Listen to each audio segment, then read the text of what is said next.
100 करोड़ जो लोगों को वैक्सीन लगी है, उसमें जो भारत का जन विश्वास, जन सामर्थ्य, हमारे जो चिकित्सा क्षेत्र और वैज्ञानिक दोनों की जो उपलब्धि है और प्रधानमंत्री जी का जो नेतृत्व है, इसको समझने के लिए इस तरह से समझना चाहिए कि दुनिया की कुल आबादी 7 अरब यानी 700 करोड़ है। 100 करोड़ उसका 7वां हिस्सा होते हैं। दुनिया में मुल्क तो बहुत हैं, लेकिन कई सारे मुल्क तो हमारे जिलों के बराबर होते हैं, कुछ मुल्क हमारे राज्यों के बराबर होते हैं।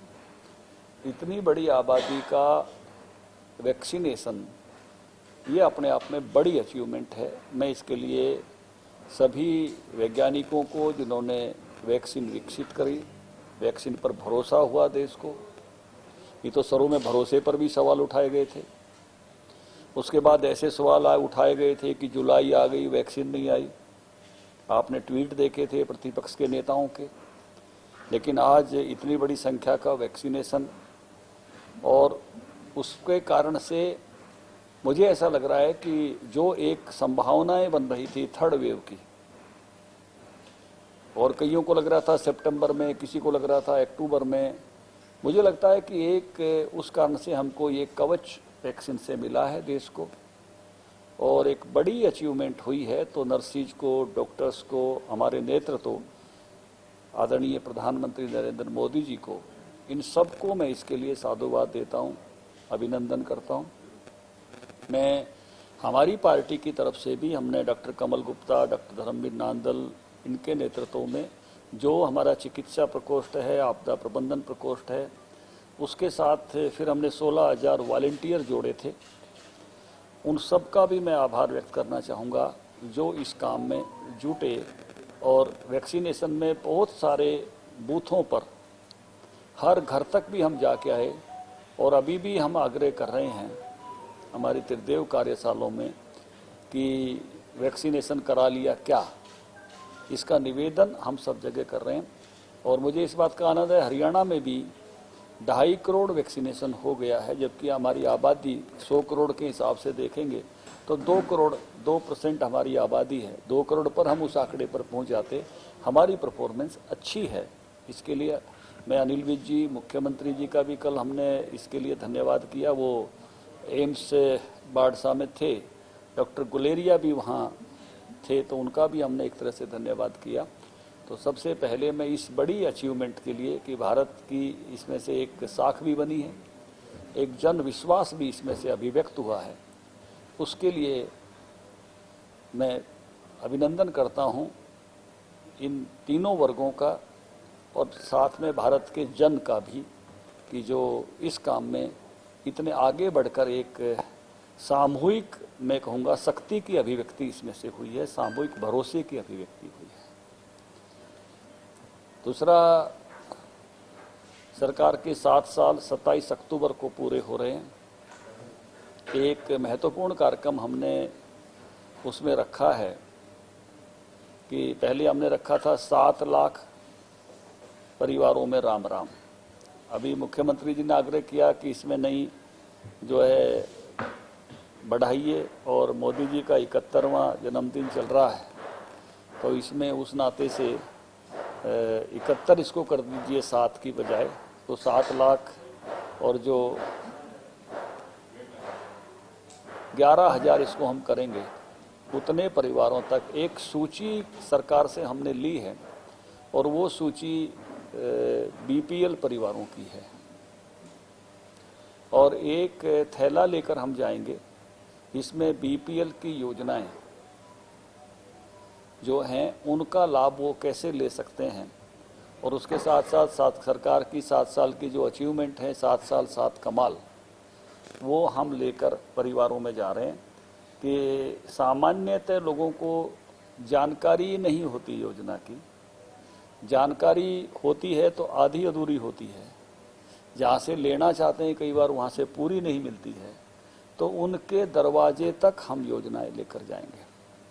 इसी कार्यालय में एक आप सबके साथ बात मैंने साझा की थी कि हम सरकार की योजनाओं को नीचे तक पहुंचाने के लिए एक संगठनात्मक नेटवर्क खड़ा करेंगे। हर जिले में उसका एक हेड बनाएंगे। अभी वो रचना मेरी मुख्यमंत्री जी को धन्यवाद के कार्यक्रमों में से पूरी हो रही है।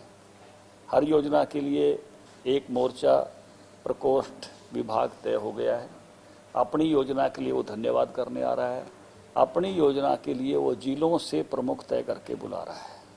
उसके साथ 5-5, 7-7 लोग और आ रहे हैं। 100-125 लोग प्रतिदिन किसी न किसी योजना के लिए धन्यवाद करने वाले हैं। तो जो 2-1 महीने पहले आपसे मैंने चर्चा की थी, ये मेरा उसका क्रियान्वयन हो रहा है कि हर ग्रुप अलग योजनाओं के लिए आ रहा है, अलग योजनाओं के लिए आभार व्यक्त कर रहा है, जो 27 तारीख तक हमारा लगातार चलेगा। बीच में 2-1 दिन का शायद अवकाश मुख्यमंत्री जी के बाहर होने से इसमें हो, तो जो 25 बातों को हम लेकर चले थे, हम उसको क्रियान्वित कर रहे हैं। इसी के उसमें हमने सभी मिनिस्टर्स की वो प्रेस कॉन्फ्रेंसेज रखी हैं, अलग अलग शहरों में वो हो रही हैं, आप लोग कवर भी कर रहे हैं साथ कमल में। लेकिन जो बड़ा अभियान है वो 27 अक्टूबर डॉक्टर मंगल सेन जी की जयंती भी है, एक सुसंयोग है। कल का दिन भी ऐसा गया है कि कल के दिन ही जनसंघ की स्थापना हुई थी, 21 अक्टूबर 1951। एक 70 साल की यात्रा जो है, जो बाद में 80 से भारतीय जनता पार्टी के रूप में उसका परावर्तन होके नया स्वरूप बन के जो है हम आगे बढ़े हैं। एक बहुत सारे ऐसे लोग हैं जिन्होंने इस सारे समय में बहुत तपस्या की है, उनके लिए भी एक कैंपेन हम शुरू कर रहे हैं। उनमें से जो जनसंघ के ज़माने के हमारे कार्यकर्ता हैं और अभी स्वस्थ हैं, उन सब के मोटिवेशनल अनुभवों को कमल पुष्प के नाम से वो प्रदेश भर में इकट्ठा करेंगे कि जो उन्होंने उस समय में काम किया और उनकी प्रेरणा क्या रही, जो बातें आज भी हमारे लिए प्रेरणादायी हो सकती हैं, तो वो प्रेरणा जो है वो भी इस समय में हम इकट्ठे करने के अभियान में जुटेंगे।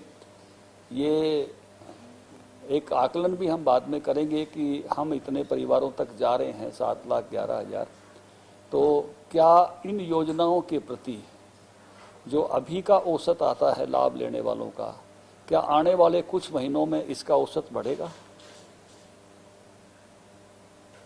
क्योंकि योजनाएं बहुती हैं, सरकार की होती हैं, सरकार के पास होती हैं, लेकिन योजनाएं वो कहीं किस तरह से उनका इम्प्लीमेंटेशन हो रहा है, कहाँ रुक रही हैं और क्या नहीं रुकना चाहिए। अब परसों में था इस यहाँ के कार्यक्रम में, तो पशुपालन विभाग और कोऑपरेटिव डिपार्टमेंट के लोग आए थे अपनी बात कहने। उसमें से अच्छी बात यह है कि मुख्यमंत्री जी फीडबैक लेते हैं कि जिन योजनाओं के लिए आप आए हो उनके बारे में आपके पास कोई बात है तो मुझे बताइए। तो उसमें से एक प्रतिनिधि ने कहा कि 3 से 5 गाय का जो मेरे समय में शुरू किया था हमने अनुदान देना, कि आप मिनी डेयरी पर जो है सरकार आपको अनुदान देती है, तो उसने कहा वो नहीं, हमको नहीं मिल रहा वहाँ, और कहते थे इतनी लिमिट है। तो सीएम साहब ने पूछा क्या कोई बजटीय लिमिटेशंस है, तो विभाग ने कहा नहीं। लेकिन शुरू में उन्होंने कहा विभाग वालों ने कि एक आकलन करके हम बांट देते हैं कि मान लो 7 करोड़ देना है तो हर जिले के इतना इतना इससे आ रहा है। तो उस आकलन के कारण वहाँ का अधिकारी फिर कहता है कि यहाँ तो इतना ही आया था, तो उसको आगे खुलवाइए। इतना आया था तो विभाग ने एक अपने आकलन से आपको एक डाटा दिया था, वो 7 के 10 होने में सरकार की दिक्कत नहीं है। तो ऐसे बहुत सारी चीजें जिनको एक्चुअल की बजाय केवल किसी सूचना के आधार पर चीजें रुक जाती हैं। कई बार एक सूचना गई, सामने वाले ने आगे पूछा नहीं, वही मान लिया। मान लो हर जिले में गया भी 100 डेयरी पे आपने देना है, तो 100 डेयरी का उसका हो गया तो कहेगा हमारे को तो 100 ही मिला था। आगे अगर अधिकारी ने नहीं पूछा कि ओपन विषय है, वो 125 को भी मिल सकता था। तो ऐसी बहुत सारी चीजें और बेटर इससे होंगी जब ऐसा इंटरेक्टिव कार्यक्रम बार बार चलेगा, नीचे तक चीजें जाएंगी। तो मैं इसका भी आकलन करना चाहता हूं कि जो हम परिवारों तक लेकर जाएंगे सामग्री कि भी आप इन योजनाओं का लाभ ले सकते हो, तो उससे उस जागरूकता से कितना इसका लाभ बढ़ता है, कितनी इसकी संख्या बढ़ती है, उस नाते से नीचे तक चीजें जाएं। सरकार के योजनाओं का लाभ साधारण व्यक्ति या जिसको योजनाओं के बारे में जागरूकता जितनी नहीं है, साधारण आदमी की जानकारियों का अभाव है, या कौन सी जगह से मुझे इसका लाभ लेना है, या हिच भी होती है कि भाई मैं किसको जाके बात करूंगा, कौन मेरी बात सुनेगा, उस सारी हिच को तोड़ने का। इसलिए हम इस लेवल पर चाहते हैं हमारे कैडर को कि हमको कोई काम बताने आए तो हम कहें कि नहीं आपका पेंशन वाला है ना, तो ये हमारा कार्यकर्ता बहुत अच्छा कर सकता है। मतलब हम हमारे कार्यकर्ताओं की उस बारे में संपूर्ण जानकारी उसको हो, उसकी एक्सपर्टीज हो, वो ये बता सके कि आपका हो सकता है, आपका नहीं हो सकता, आपका हो सकता है तो आपका इस तरह से होगा, ये कागज नहीं है तो इसके बदले में इस तरह से होगा। मान लो उम्र का आपका कागज नहीं है तो डॉक्टरों का पैनल किस दिन बैठता है, कहाँ बैठता है, तो उसको एक और इस समय में मैंने आह्वान किया है हमारे सारे कैडर को कि कॉमन सर्विस सेंटर, जिसको अटल सेवा केंद्र अभी नाम है, उसके लिए हमने निवेदन किया है कि हमारे अधिकतर नेता जिनके अपने ऑफिस हैं वो अपने यहाँ अटल सेवा केंद्र की सेवा जो है लें, लोगों को दें, कि जिसके कारण से अधिक लोगों को आप ये जो सर्विसेज देना चाहते हैं, सरकार के प्रोसीजर है, एप्लीकेशन लेके आप अटल सेवा केंद्र CSC ले सकते हो, तो उस तरह से CSC लेके वहाँ सर्विसेज दें। हमने एक डिपार्टमेंट भी इसके लिए अपने यहाँ संगठन में शुरू किया है, सेवा विभाग, कि अधिक से अधिक लोगों तक हम ये सेवाएं पहुँचा सकें। क्योंकि एक आप देख रहे हैं कि इस सारे समय में जब से मेरे जो में दायित्व आया है, पूरी केंद्र की पार्टी का सेवा ही संगठन इसके साथ जो है आगे बढ़ रही है। तो अधिक से अधिक हम जो है सेवा कैसे पहुंचा सकें लोगों तक, एज ए ऑर्गेनाइजेशन भी, एज ए सरकार की योजनाओं के बीच में ब्रिज बन के, कि लोग उसके कारण से सरकार की योजनाओं को अचीव कर सकें। इलाहाबाद चुनाव अच्छा चल रहा है, पार्टी का ग्राफ बढ़ रहा है, चुनाव में अच्छी मैं कहूँगा कि पार्टी की आज सुबह भी हमने एक वर्चुअल बैठक की थी सुबह, जिसमें मैं, मुख्यमंत्री जी, उप मुख्यमंत्री जी, पार्टी के सीनियर लोग शामिल थे। तो मुझे लगता है कि भारतीय जनता पार्टी के उम्मीदवार गोविंद कांडा चुनाव में विजय की तरफ बढ़ रहे हैं, बहुत अच्छे उसमें जो है हम माहौल में हैं। जो दूसरे कैंडिडेट हैं, लोगों को लग रहा है कि कोई उनके प्रति कोई आकर्षण नहीं बन रहा है, क्योंकि खुद जो पहले इन लोग के थे अभय सिंह जी, वो तो खुद ही लिख कर देकर गए थे कि जब तक ये कानून है मैं विधानसभा नहीं आऊँगा। तो लोगों को उनका वो वचन याद है, लोगों को लग रहा है कि ये इस वचन के खिलाफ क्यों जा रहे हैं। वो चिट्ठी मीडिया में खूब छपी है जो उन्होंने लिखी थी, तो कानूनों के बारे में तो अभी वो बात है नहीं। और कांग्रेस के कैंडिडेट के भी कोई वातावरण वहाँ बन नहीं रहा है, वो हमारे यहीं से गए थे, तो वो 2 चुनाव पहले लड़ चुके हैं, तो किसी प्रकार का वातावरण उनका नहीं है।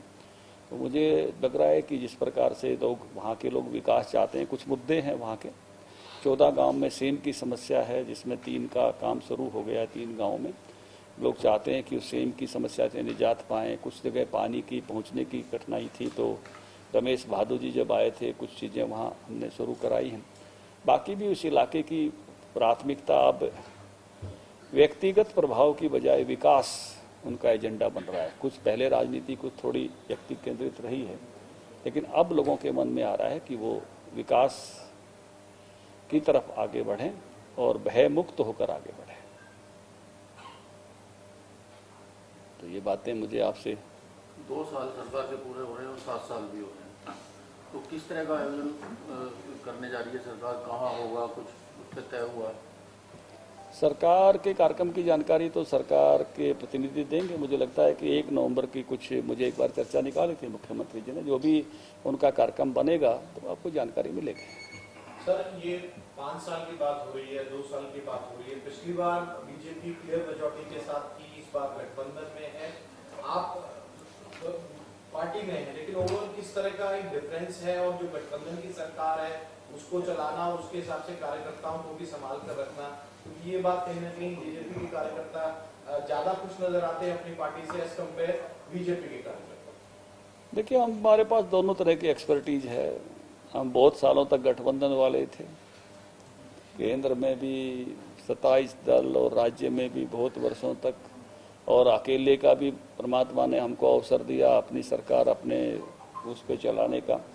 तो मुझे लगता है कि दोनों में किसी प्रकार की कठिनाई हमको आती नहीं है। और मुझे लगता है कि बीजेपी का कार्यकर्ता भी अब आपने देखा प्रांतीय परिषद और बाकी सब कार्यक्रमों में बड़े खुश होकर अपने काम में जुटा हुआ है। बड़ा उसका विचारधारा पर आधारित बीजेपी का कार्यकर्ता है और वो बड़ी मस्ती से अपना काम करता है।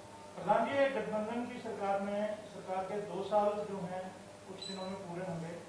संगठन के तौर पर बतौर संगठन के अध्यक्ष इन 2 साल के कार्यकाल को आप किस तरह से मानते हैं?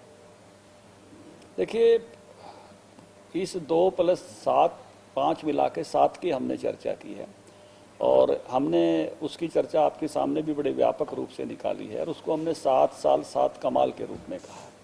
उसमें केवल 7 उपलब्धियां नहीं है, उसमें अनेक उपलब्धियों का गुच्छ है। जैसे हरित टेक्नोलॉजी जब आई, ग्रीन रेवोल्यूशन, तो उसको पैकेज टेक्नोलॉजी कहा गया। उसमें कई सारी टेक्नोलॉजी एक साथ दी गई थी। इसी तरह से इसमें भी पैकेज है। जैसे मैं कहूँगा जोखिम फ्री किसान एक अचीवमेंट है, लेकिन उसमें एक चीज़ नहीं है, उसमें फसल बीमा भी है, उसमें पशुधन का बीमा भी है, उसमें जो है डिजास्टर मैनेजमेंट का पैसा भी है, उसमें भावांतर भरपाई की योजना भी है, उसमें अब बागवानी का बीमा ले आए वो भी है। तो कई सारी चीज़ें जुड़कर हम उसको जोखिम फ्री कर पाए। इसी तरह से हम कहेंगे कि भाई किसान हित में हम सबसे आगे हैं, तो उसमें पीएम किसान भी आती है, उसमें खरीद भी अच्छी आती है, उसमें सब्सिडीज अच्छी आती हैं, उसमें जिस तरह से आपने देखा लगातार इन 7 वर्षों में हमने पराली ना जड़े उसके लिए जो मशीनें उपलब्ध कराई, जो सब्सिडीज उपलब्ध कराई, वो हमारी अचीवमेंट है। तो बहुत सारी चीज़ों का एक, जैसे पुष्प गुच्छ में कई सारे गुच्छ होते हैं, कई सारी चीज़ें मिलाकर हम कहेंगे गुड गवर्नेंस हमारी एक अचीवमेंट है। तो गुड गवर्नेंस में भी उसमें आप कंप्यूटर से बदलियों को भी कहोगे, उसमें मेरिट से नौकरियों पे भी कहोगे, उसमें डायरेक्ट डीबीटी से पैसा देने को भी कहोगे।